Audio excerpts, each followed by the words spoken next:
Quoi prioriser dans votre marketing? Salut, c'est Alex et l'objectif de cette vidéo c'est de vous donner des clés pour avoir les idées claires sur quoi faire selon votre situation.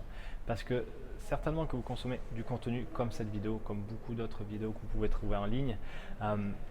Et si vous ne savez pas exactement où est-ce que vous en êtes, il y a un manque de clarté qui doit vous gagner, de la confusion sur quoi faire pour être efficace et poser des actions concrètes, efficaces et qui font avancer votre activité. Et la première priorité, si on peut dire ça ainsi, c'est de savoir exactement où est-ce que vous en êtes. C'est pour ça que dans cette vidéo, je vais identifier 4 phases et je vais donner des actions claires pour chacune de ces phases parce que selon l'étape de la situation dans laquelle vous vous situez, les actions et les priorités seront, vous l'imaginez, totalement différentes. Donc on y va avec la première. La première situation, c'est si vous n'avez pas d'offre validée. Et là, par offre validée, j'entends offre qui a été vendue. Donc, c'est-à-dire que vous avez vendu votre offre, vous avez trouvé un client qui a accepté votre offre, votre accompagnement, votre service.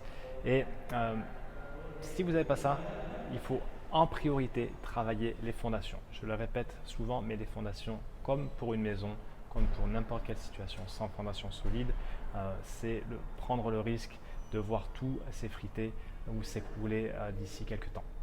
Donc la question première, c'est vraiment de savoir quel client solvable est prêt à passer à l'action, a besoin de mon offre. Et ici, comme on dit en anglais, the riches are in the niches, les riches sont dans les niches. Là, je vous inviterai vraiment à être le plus niché possible. Plus on se restreint, plus on est défini, plus on est niché, moins on va se battre avec la concurrence, moins on va évoluer dans le fameux océan rouge et plus on évoluera dans l'océan bleu. Donc on en revient encore aux 3 points, c'est-à-dire quelles sont mes compétences, quelles sont mes expertises, où est-ce que je prends du plaisir, quels sont mes centres d'intérêt et surtout le 3e point, quel est le besoin du marché, est-ce qu'il y a un besoin pour ça, est-ce que des gens sont prêts à me payer parce que le besoin est douloureux, urgent et reconnu, et surtout est-ce qu'ils sont solvables dans la mesure où est-ce qu'ils peuvent se permettre de se payer mes services. Donc ici, on va éviter de travailler sur son blog. Je ne dis pas que c'est une mauvaise idée, mais le blog, c'est un travail de longue haleine. On va éviter de travailler pour des vanity metrics, c'est-à-dire des likes sur Facebook, des followers sur Instagram. Ça ne va pas faire grandir votre business. Là, on va vraiment vouloir aller directement au contact de ces prospects, des personnes potentiellement intéressées, faire une étude de marché, même si le mot semble un peu barbare, mais se dire ok, voilà ce que j'ai envie de proposer, quel est le besoin, qu'est-ce que je vois tous les jours sur par exemple les groupes Facebook, à quoi ressemble mon client idéal, qu'est-ce qu'il veut, dans quelle situation il est, quel est son désir, est-ce que moi je peux répondre à ça? Si oui, je vais directement aller le chercher pour confronter directement et avoir des retours, des feedbacks pour ainsi améliorer et surtout proposer son offre et décrocher des premières ventes. La deuxième phase, quand la première phase est validée, donc la deuxième phase c'est l'offre validée par le marché. Ça veut dire validé, ça veut dire que son concept a été validé. Le concept c'est son client idéal, son offre et son positionnement, son message. Quand les trois, c'est un peu comme si on avait un cadenas à code. Quand les trois sont alignés, plique, le cadenas s'ouvre et là c'est bon, ça veut dire que vous pouvez pousser plus loin. Et donc quand l'offre est validée par le marché, l'idée ici c'est de construire les briques de son marketing. Donc on peut mettre en place un entonnoir de vente. Donc l'objectif, quand je parle d'entonnoir de vente, je parle d'entonnoir payant, c'est-à-dire où on met du trafic, on achète du trafic payant, mais aussi d'un entonnoir organique. Donc par exemple, toujours en se basant sur la fondation, à qui je m'adresse, où est-ce qu'il est, en se basant aussi sur ce qu'on a envie de faire. Est-ce que j'ai envie de faire de la vidéo? Est-ce que j'ai envie d'écrire? On va commencer à se créer son écosystème.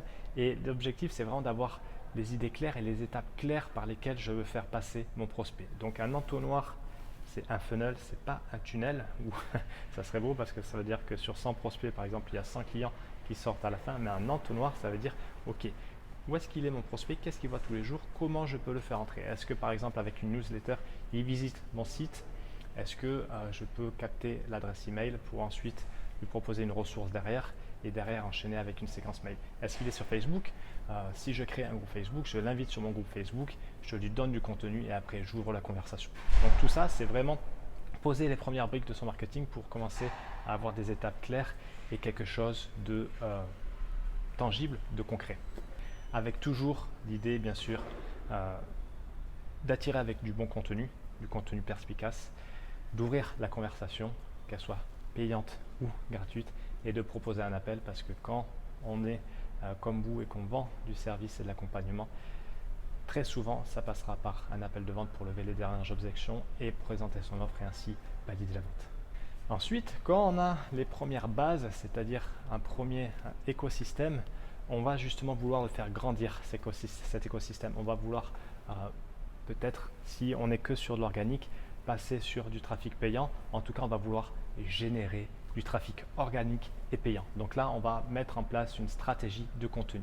Donc par exemple, sur du trafic payant, typiquement sur du consulting, du coaching, de l'accompagnement, ce qui marche toujours très fort au jour d'aujourd'hui, c'est le classique trafic, page de capture, vidéo de valeur, page de candidature et de prise de rendez-vous et appel. Ça marche toujours très bien.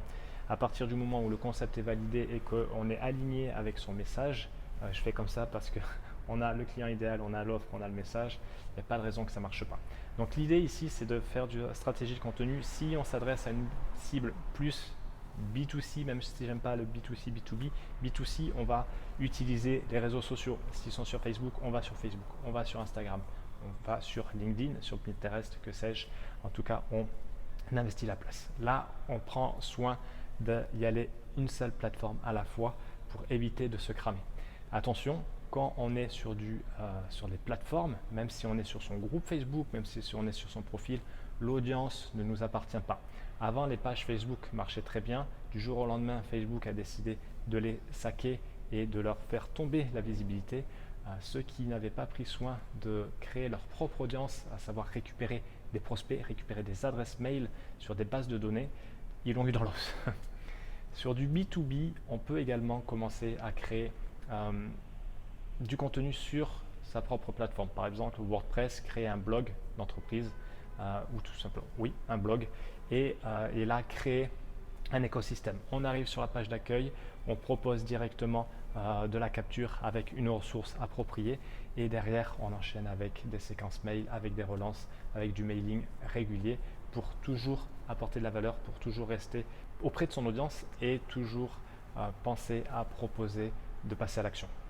Enfin, la dernière étape, vous pouvez avoir votre écosystème, vous pouvez avoir votre entonnoir en place, mais sans qu'il ne vous génère de vente, sans qu'il vous génère de prospects ou d'appels qualifiés. C'est-à-dire que vous avez du trafic, mais ça ne convertit pas. Là, l'idée, c'est vraiment de faire un peu le plombier avec la clé de 12, regarder chaque étape de son système et voir où est-ce que ça coince. C'est comme si, par exemple, on ouvre le robinet et là, hop, on voit le circuit, enfin, on ne le voit pas, mais ça passe dans la plomberie. Et si on voit qu'entre deux jonctions, il y a une fuite, c'est là où on va poser la fuite. À combien convertit votre page de capture? À combien convertit votre webinaire? Combien vous convertissez en vente? Est-ce que le trafic est de bonne qualité? Parce que choper du prospect sur Facebook, en soi, c'est vraiment pas compliqué. Il suffit de mettre du budget et ça marche. Mais du prospect qualifié, du prospect intéressé, ça c'est une autre chose. S'il est de qualité, est-ce qu'il est suffisant? Comment est-ce que je crée des leads? Est-ce que mes actions donnent des résultats? Où est-ce que ça coince? Donc c'est vraiment important, même si ça peut nous faire peur les métriques, c'est vraiment important de garder ça en tête et pas besoin d'avoir un tableau de bord qui ressemble à une fusée Ariane. Il suffit d'avoir quelques métriques. Quand on est clair sur son entonnoir de vente, sur ses actions, sur son écosystème, on est clair sur les métriques à regarder. Combien je convertis? Si je convertis un seul appel sur 10, je sais que je vais avoir à travailler mes compétences en vente et les gestions des appels. Si ça coince sur la landing page, c'est que le message ne correspond pas. Si dans mon contenu organique, c'est-à-dire quand je prends la parole sur les réseaux sociaux, ça ne réagit pas, c'est soit que l'audience n'est pas là, soit que j'ai mal choisi, soit mon message n'est pas bon. Donc tout ça, ça permet d'améliorer et d'optimiser. Donc là, on l'a vu, on part de la première étape où on n'a pas d'offre validée à la quatrième étape où là, on a un écosystème et qui reste à optimiser.